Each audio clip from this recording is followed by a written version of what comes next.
మన ఛానల్ని first time చూస్తున్న వాళ్ళు ఎవరైనా ఉంటే లైక్ చేయండి, షేర్ చేయండి.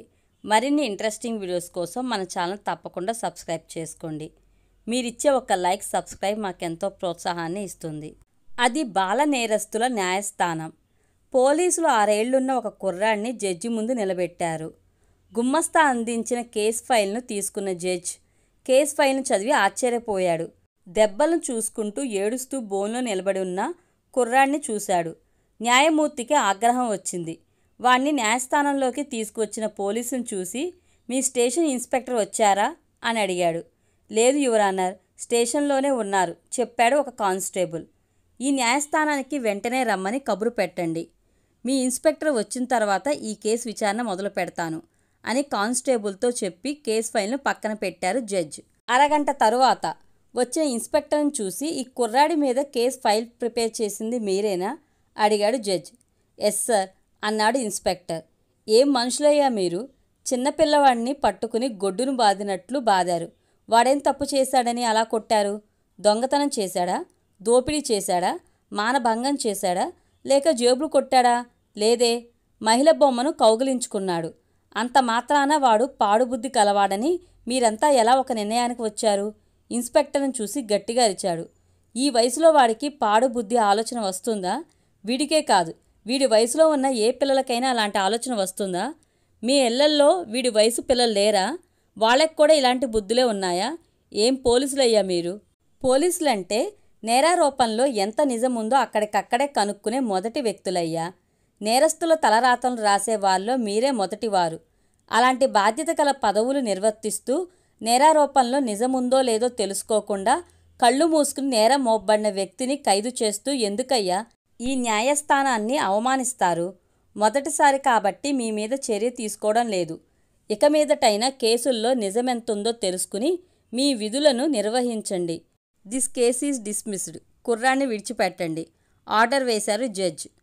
కోర్టు హాల్లో నిలబడి అప్పటి వరకు ఇదంతా గమనిస్తున్న కొబ్బరికాయల కొట్టు యజమాని రాజయ్య సంతోషం పట్టలేక పరిగెత్తుకుంటూ వెళ్ళి కుర్రాడిని కౌగిలించుకుని, నీకేమీ కాదని నాకు తెలుసు పిచ్చాయ్. ఎందుకంటే ఎప్పుడూ న్యాయంగా బ్రతకాలనే మనసున్న బొమ్మల బామ్మ చనిపోయినా నీకు ఎప్పుడూ తోడుగా ఉంటుందని నాకు తెలుసు అని చెప్పి వాణ్ణి తనతో తీసుకువెళ్ళాడు. కొట్లో ఉన్న స్టూలు మీద పిచ్చాయిని కూర్చోబెట్టి మంచినీళ్లు ఇచ్చి, ఉండు నొప్పులకు మాత్ర ఇస్తాను అని చెప్పి మాత్ర తీసుకురావడానికి లోపలికి వెళ్ళాడు కొబ్బరికాయల కొట్టు యజమాని రాజయ్య. మాత్ర తీసుకుని తిరిగి వచ్చి చూస్తే పిచ్చా ఎక్కడ లేడు. అమ్మోరి గుడి దగ్గరున్న వేప చెట్టు దగ్గరికి వెళ్ళుంటాడు అనుకుంటూ ముఖానికి పట్టిన చెమటను తుడుచుకుంటూ తన కుర్చీలో కూర్చున్నాడు రాజయ్య. అతని మనసు పిచ్చాయి జీవిత చరిత్రను గుర్తు చేసుకుంది. ఆ స్కూల్ గేటు బయట చొక్కా లేకుండా నిలబడున్నాడు 8 ఏళ్లున్న పిచ్చాయి. ప్రతిరోజు ఆ స్కూల్లో లంచ్ బెల్ కొట్టక ముందు నుండే అక్కడకు వచ్చి నిలబడటం పిచ్చాయికి అలవాటు. లంచ్ బెల్ కొట్టిన వెంటనే పిల్లలందరూ పరిగెత్తుకుంటూ స్కూల్ కాంపౌండ్లోని చెట్ల కింద లంచ్ బాక్సులతో నిలబడున్న వారి తల్లిదండ్రుల దగ్గరకు వస్తారు. నవ్వుతూ ఏవో కబుర్లు చెబుతూ తల్లులు ప్రేమతో పెడుతున్న లంచ్ బాక్స్లోని ఆహారాన్ని ఆనందంతో తింటారు. గేటు బయట నిలబడున్న పిచ్చాయికి ఆ దృశ్యం ఎంతో ఆనందాన్నిస్తుంది. ఆ ఆనందం కోసమే రోజు వాడు లంచ్ టైంకి ఆ స్కూల్ గేట్ దగ్గరకు వచ్చి నిలబడతాడు. లంచ్ అయిన తర్వాత పిల్లలు మిగిల్చిన ఆహారాన్ని కొంతమంది తల్లులు పిచ్చాయికి ఇస్తారు. వాడు ఎంతో ఆనందంతో ఆ ఆహారాన్ని తింటాడు. పిచ్చాయి ఆ స్కూల్ గేటు దగ్గరకు లంచ్ టైంకి వచ్చేది తిండి కోసం కాదు. అడుక్కోవడం వాడికి నచ్చదు. అడుక్కోవడం తప్పు. కష్టపడి ఏదైనా పనిచేసి సంపాదించి తినాలని వాడిని పెంచిన బొమ్మల బామ్మ చెప్పింది. బొమ్మల బామ్మ ఏది చెబితే అది వేదవాక్కుగా తీసుకుంటాడు పిచ్చాయి. లంచ్ టైం ముగిసిన తరువాత స్కూల్ దగ్గర నుండి బయలుదేరి తిన్నగా మార్కెట్ వీధిలోకి వస్తాడు పిచ్చాయి. ఆ వీధిలో ఉన్న బట్టల కొట్టు దగ్గర నిలబడతాడు. బట్టల కొట్టు బయట నిలబెట్టిన మహిళా అలంకార బొమ్మను కళ్ళార్పకుండా తదేకంగా చూస్తాడు. అది చూసి బట్టల కొట్టులోని ఉద్యోగస్తులు పిచ్చాయిని కసురుకుంటారు. పిచ్చాయి రోజు లంచ్ టైంకి ఆ స్కూల్ గేట్ దగ్గరకు ఎందుకు వస్తున్నాడు? అడుక్కోవడం నచ్చని పిచ్చాయి పిల్లలు మిగిల్చిన ఆహారాన్ని వారి తల్లులు ఇస్తుంటే ఎందుకు తింటున్నాడు? బట్టల కొట్టు దగ్గర నిలబడి అలంకార బొమ్మను ఎందుకు తదేకంగా చూస్తాడు? వీటన్నిటికీ సమాధానం కోరిక. 6 ఏళ్ల పిచ్చాయికి ఉన్న ఆ కోరిక ఏమిటో? ఎవరో పిచ్చాయిని కనేసి ఒక చెత్త కుండీలో పారేసి వెళ్ళిపోయారు. వాడిని ఆ చెత్త కుండీ నుండి తీసుకుని పెంచి పోషించేది బొమ్మల బామ్మ. బొమ్మల బామ్మకు వయసు సుమారు 70 ఏళ్లుంటాయి. వయసులో ఉన్నప్పుడు ఇళ్లల్లో పనులు చేసుకుని బ్రతికేది. వయసు మళ్ళిన తరువాత శరీరం సహకరించకపోవడంతో బొమ్మలు అమ్ముకుని కాలం వెళ్ళబుచ్చుతుంది. అందుకని ఆమెను అందరూ బొమ్మల బామ్మ అని పిలిచేవారు. బొమ్మలు అమ్మిన డబ్బుతోనే తాను తింటూ పిచ్చాయిని కూడా పోషించేది బొమ్మల బామ్మ. బొమ్మల బామ్మకు ఇల్లు లేదు. అమ్మోరి గుడి బయట ఉన్న వేప చెట్టు నీడే ఆమెకు ఇల్లు. అక్కడే పిచ్చాయిని పెట్టుకుని నిద్రపోయేది. వర్షం వచ్చినప్పుడు మాత్రం గుడి బయట ఉన్న వరండాలో తలదాచుకునేది. బొమ్మల బామ్మే వాడికి పిచ్చాయి అని పేరు పెట్టింది. ఆ పేరు ఎందుకు పెట్టిందో బొమ్మల బామ్మకు మాత్రమే తెలుసు. వాడు పసిగుడ్డుగా ఉన్నప్పటి నుండి వాడిని తనతో పాటు తాను ఎక్కడికి వెళితే వాడిని అక్కడికి తీసుకువెళ్ళేది. వాడు పెరిగి పెద్దవాడవుతున్నాడు. బొమ్మల బామ్మకు అవి ఇవి అందివ్వడంలో సహాయపడుతూ ఉండేవాడు. పాత గుడ్డలు అమ్మే రాజమ్మ దగ్గర అప్పుడప్పుడు పిచ్చాయికి గుడ్డలు కొనేది. అవే వాడికి కొత్త బట్టలు. ఎందుకనో పిచ్చాయికి చొక్కా వేసుకోవడం ఇష్టం లేదు. బొమ్మల బామ్మ చొక్కా కొన్నా దాన్ని వేసుకునేవాడు కాదు. వేప చెట్టు కింద దాచేవాడు. బొమ్మల బామ్మ పిచ్చాయిని చొక్కా లేకుండానే ఎక్కువ రోజులు పెంచింది. బహుశా అలా పెరిగినందువలనో ఏమో వాడికి చొక్కా వేసుకునే అలవాటు రాలేదు. పిచ్చాయికి 5 ఏళ్ల వయసు వచ్చేటప్పటికి వాడికి మాటలు బాగా వచ్చాయి. కానీ ఎందుకనో ఎక్కువగా మాట్లాడేవాడు కాదు. ఒకరోజు ఎండ ఎక్కువగా ఉన్నందువలన బొమ్మల బామ్మ పిచ్చాయిని తనతో తీసుకువెళ్ళలేదు. గుడి పక్కనున్న కొబ్బరికాయల కొట్టు యజమాని రాజయ్యకు పిచ్చాయిని చూసుకోమని చెప్పి వెళ్ళింది. బొమ్మల బామ్మ తిరిగి వచ్చేటప్పుడు పిచ్చాయి గుడి ముందు నిలబడి అడుక్కుంటున్నాడు. గబగబా వాడి వైపుకు వెళ్ళి వాడిని లాక్కుని చెట్టు కిందకు వచ్చింది. చూడయ్యా, అడుక్కుని డబ్బు సంపాదించుకోకూడదు. కష్టపడి పనిచేసి డబ్బు సంపాదించుకుని ఆ డబ్బుతోనే తినాలి అన్నది. అదెలా అని అమాయకంగా అడిగాడు పిచ్చాయి. ఎవరికైనా పనిచేసి పెట్టి వాళ్ళిచ్చే డబ్బు తీసుకోవచ్చు. అదెలా అని మళ్ళీ అమాయకంగా అడిగాడు పిచ్చాయి. రేపు చూపిస్తా అని బామ్మ చెప్పడంతో ఆ రేపు ఎప్పుడొస్తుందా అన్న ఎదురుచూపుతో నిద్రలోకి జారుకున్నాడు పిచ్చాయి. మరుసటి రోజు ఉదయం బొమ్మల బామ్మ తన పని మీద వెళ్తూ గుడి పక్కనున్న కొబ్బరికాయల కొట్టు యజమాని రాజయ్యతో వీణ్ణి ఊరక కూర్చోపెట్టుకోకు, చిన్న చిన్న పనులు చేయించు, నీకు తోచింది వాడి చేతిలో పెట్టు అని చెప్పి వెళ్ళిపోయింది. చాలాసేపు పని లేక కూర్చున్న పిచ్చాయికి పని చెప్పాడు కొట్టు యజమాని. 4 కొబ్బరికాయలను ఒక సంచిలో వేసి, ఇదిగో పిచ్చాయ్, ఈ సంచి తీసుకెళ్లి పక్క వీధి మొదట్లో ఉన్న హోటల్లో ఇచ్చిరా అన్నాడు. అలాగే అంటూ యజమాని ఇచ్చిన సంచిని చేతిలోకి తీసుకున్నాడు. మోయలేక కింద పెట్టాడు. అప్పుడు కొట్టు యజమాని సంచిని పిచ్చాయి నెత్తిమీద పెట్టి, ఇప్పుడు వెళ్ళు అన్నాడు. పిచ్చాయి తిరిగి వచ్చిన తర్వాత వాడి చేతిలో రూపాయి బిళ్ళ ఉంచాడు. పిచ్చాయి ఆనందానికి అవధుల్లేవు. బొమ్మల బామ్మ ఎప్పుడు తిరిగి వస్తుందా అని ఎదురుచూశాడు. బొమ్మల బామ్మ రానే వచ్చింది. ఒక్క పరుగున బామ్మ ముందుకు వెళ్ళి, బామ్మ, ఇదిగో 1 రూపాయి సంపాదించాను అంటూ ఆనందంతో ఆ రూపాయి ఎలా వచ్చిందో చెబుతూ రూపాయిని బామ్మ చేతిలో ఉంచాడు. చూశావా, కష్టపడి పనిచేస్తే సంపాదించింది రూపాయి అయినా సంతోషం ఎలా పొంగుకు వస్తుందో. ఇక మీదట డబ్బును అలాగే సంపాదించాలి అంటూ ఇదిగో ఈ రూపాయిని నువ్వే దాచుకో. ఆకలేసినప్పుడు ఏదైనా కొనుక్కు తిను, బిచ్చమెత్తుకోకూడదు, సరేనా అన్నది. అలాగే బామ్మ అంటూ తన రూపాయిని తన మూటలో దాచుకుని బామ్మ దగ్గరకు వచ్చి కూర్చున్నాడు. బామ్మ పేపర్లో చుట్టుకొచ్చిన రొట్టెను వాడి ముందు ఉంచి తిను అన్నది. తింటాగాని మా అమ్మ ఎక్కడుందో చెప్పు బామ్మ అని అడిగాడు. ముందు తిను అన్నది బామ్మ. నేను తినను. మా అమ్మ ఎక్కడ అని ఎప్పుడు అడిగినా తర్వాత చెబుతానంటావు. నన్ను ఏమార్చి వెళ్ళిపోతావు. ఈరోజు చెప్తే గాని తినను మొండికేశాడు పిచ్చాయి. చెప్పక తప్పలేదు బామ్మకి. నిన్ను కని నా దగ్గర ఇచ్చేసి మీ అమ్మ శిలగా అయిపోయిందిరా, నోటికొచ్చింది చెప్పింది.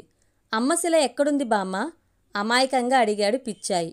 బొమ్మల బామ్మకు ఏం చెప్పాలో తోచక మార్కెట్ వీధిలో బట్టల కొట్టు ఉందే, ఆ బట్టల కొట్టు ముందు నిలబడుంటుంది చూడు ఒక బొమ్మ, ఆమె నీ తల్లి అని చెప్పి ఆ పూటకు అమ్మాయి అనుకుంది. వాడిని సమాధానపరచాలని అప్పుడు బామ్మ చెప్పిన అబద్ధాన్ని వాడు నిజమని నమ్మాడు. వాస్తవం కంటే ఊహే గొప్పది. నిజ ప్రపంచం కంటే మనసు సృష్టించుకునే ప్రపంచమే గొప్పది. అంతే. పిచ్చాయి గబగబా పరిగెత్తుకుంటూ వెళ్ళి ఆ బట్టల కొట్టు ముందున్న బొమ్మ దగ్గర నిలబడ్డాడు. తదేకంగా ఆ బొమ్మను చూశాడు. అమ్మా, ఎందుకమ్మా నన్ను వదిలేసి వెళ్ళిపోయావు? నేను నల్లగా అసహ్యంగా ఉన్నానని నీకు నచ్చలేదా? అమ్మా, నన్ను గట్టిగా ఒకసారి కౌగిలించుకోవా, నాకొక ముద్దు పెట్టవా అని బొమ్మ దగ్గర తన ఆశని వెలిబుచ్చాడు. అది చూసిన బట్టల కొట్టు యజమాని, రే అక్కడి నుంచి వెళ్ళు, కస్టమర్లు వచ్చే వేలయ్యింది అని అరిచాడు. పిచ్చాయి అక్కడి నుంచి వెనక్కి తిరిగి నెమ్మదిగా నడుచుకుంటూ వేప చెట్టు కిందకు వచ్చాడు. నిద్రపోతున్న బొమ్మల బామ్మ పక్కన కూర్చున్నాడు. బొమ్మల బామ్మ చనిపోయింది. కొబ్బరికాయలు కొట్టే యజమాని రాజయ్య పిచ్చాయిని తన దగ్గర ఉంచుకున్నాడు. మధ్యాహ్నం పూట, రాత్రిపూట వేప చెట్టు కిందకు వెడతాడు పిచ్చాయి. ఇప్పుడు బామ్మ మూట కూడా వాడి ఆస్తి అయ్యింది. ఒకరోజు పిచ్చాయి కొట్టు యజమానిని అడిగాడు, నిజమైన అమ్మలు ఎక్కడుంటారు అని. దానికి యజమాని, మార్కెట్ పక్కనున్న స్కూలుకు 12ంటికి వెళ్ళు, బోలెడు మంది అమ్మలు కనబడతారు అన్నాడు. ఆ రోజు నుండి రోజు మధ్యాహ్నం 12 గంటల్లోపే ఆ స్కూల్ దగ్గరకు వెళ్ళడం, అక్కడ లంచ్ టైంకు పిల్లల తల్లులు తమ పిల్లలకు లంచ్ పెడుతుంటే చూసి ఆనందపడటం, లంచ్ బాక్సుల్లో మిగిలిపోయిన లంచ్ను తల్లులు పిచ్చాయికి ఇస్తే అది తన తల్లే ఇచ్చిందని సంతోషపడటం పిచ్చాయికి రొటీన్ అయిపోయింది. అదేలాగా రోజుకు ఒకసారైనా బట్టల కొట్టు ముందున్న బొమ్మ దగ్గరకు వెళ్ళటం, బొమ్మ దగ్గర తన ఆశను మొరపెట్టుకోవటం వాడికి ఒక లక్ష్యంగా మారింది. ఆ రోజు కూడా రోజులాగానే స్కూల్ గేటు బయట నిలబడి స్కూల్ పిల్లల తల్లులను చూసి ఆనందపడ్డాడు పిచ్చాయి. కానీ ఎందుకనో ఆ రోజు లంచ్ అవర్ పూర్తి కాకుండానే తిరిగి వచ్చేశాడు. కోరుకున్నది మనసులో ఎంత స్పష్టంగా ముద్ర వేసుకుంటుందో అంతే త్వరగా అది వాస్తవానికి దారి తీస్తుందంటారు. అదే జరిగింది. స్కూల్ నుండి బయలుదేరిన పిచ్చాయి నేరుగా బట్టల కొట్టుకు వచ్చాడు. బట్టల కొట్టు గుమ్మంలో పెట్టిన బొమ్మను పైకి కిందకు ఒకసారి చూశాడు. బొమ్మను చూసి, ఎన్నిసార్లు అడిగినా నువ్వు నన్ను ఎందుకు కౌగిలించుకోవటం లేదమ్మా, ఎందుకు ముద్దు పెట్టుకోవటం లేదమ్మా, ఆ స్కూల్లో పిల్లలను చూడు, వాళ్ళ అమ్మలు వాళ్ళకి ముద్దలు పెడుతున్నారు, ముద్దులు పెడుతున్నారు, నువ్వు కౌగిలించుకోకపోతే నేను నిన్ను కౌగిలించుకుంటా అంటూ ఆ బొమ్మను గట్టిగా కౌగిలించుకున్నాడు. బట్టల కొట్టు యజమాని, ఉద్యోగస్తులు అది చూశారు. ఈ వయసులో వాడికి ఎలాంటి బుద్ధి పుట్టిందో చూడండి, బొమ్మను కౌగిలించుకుంటున్నాడు అని అరుచుకుంటూ బయటకు వచ్చిన బట్టల కొట్టు యజమాని ఫటేలుమని చొక్కా లేని పిచ్చాయి వీపు మీద ఒకటిచ్చాడు. ఉద్యోగస్తులు తలో దెబ్బ వేసి వాణ్ణి లోపలకు లాక్కు వెళ్లారు. ఈ వయసులో వీడికి ఇదేం బుద్ధి, ఇలాంటి వారే పెరిగి పెద్దయ్యాక అఘాయిత్యాలు చేస్తారు అన్నాడు ఒక ఉద్యోగి. రోజూ వాడు ఆ బొమ్మ వైపు చూస్తూ నిలబడుతున్నప్పుడే అనుకున్నా, వీడు వక్రబుద్ధి కలవాడని అన్నాడు మరో ఉద్యోగి. బట్టలు కొలిచే స్కేల్తో వాణ్ణి కొట్టాడు యజమాని. బట్టల కొట్టు ముందు చిన్న గుంపు చేరింది. వీణ్ణి పోలీసులకు అప్పచెప్పండి, వాళ్ళు వీణ్ణి పిల్ల నేరస్తుల జైల్లో పడేస్తారు, గుంపులో ఎవరో అన్నారు. బట్టల కొట్టు యజమాని పోలీసులకు ఫోన్ చేశాడు.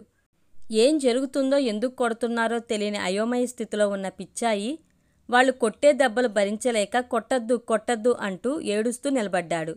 వాడి తరపు న్యాయం ఎత్తి చెప్పడానికి ఎవరూ లేరు. వాడికి చెప్పడం చేత కాదు, చెప్పినా ఎవరూ వినరు. పోలీసులు వచ్చారు, విషయం తెలుసుకున్నారు. ఈ వయసులో నీకు ఇదేం పాడుబుద్ధిరా అంటూ వాళ్ళు కూడా 4 తగిలించారు. వీడొక అనాథ వెధవ సార్ అన్నాడు ఒక పోలీసు. అందరూ కలిసి ఒక టెర్రరిస్టును బంధించి తీసుకువెళ్తున్నట్లు పిచ్చాయిని పోలీస్ స్టేషన్కు తీసుకుని వెళ్లారు. వాళ్ళు వీళ్ళు కొట్టిన దెబ్బల వలన కలిగిన నొప్పిని భరించలేని పిచ్చాయి రాజయ్య కొట్లో కూర్చోలేక అక్కడి నుంచి బయలుదేరి మెల్లగా నడుచుకుంటూ వేప చెట్టు కిందకు వచ్చాడు. పాత గుడ్డల మూటను తీసుకుని తల కింద పెట్టుకుని ఒక పక్కకు తిరిగి పడుకున్నాడు. వాడి కళ్ళల్లో నుండి కారిన కన్నీరు బుగ్గలపై నుండి కిందకు జారాయి. ఆ కన్నీరు దెబ్బల నొప్పి వలన వచ్చినవా, లేక అమ్మ అనుకుని ఆ బొమ్మను కౌగిలించుకున్నాడే తన కోరిక తీరిందనే ఆనందంలో వచ్చిన ఆనంద బాష్పాలా తెలియటం లేదు. ఈ వీడియో కనుక మీకు నచ్చినట్లయితే లైక్ చేయండి, షేర్ చేయండి. మరిన్ని ఇంట్రెస్టింగ్ వీడియోస్ కోసం మన ఛానల్ తప్పకుండా సబ్స్క్రైబ్ చేసుకోండి. Thank you.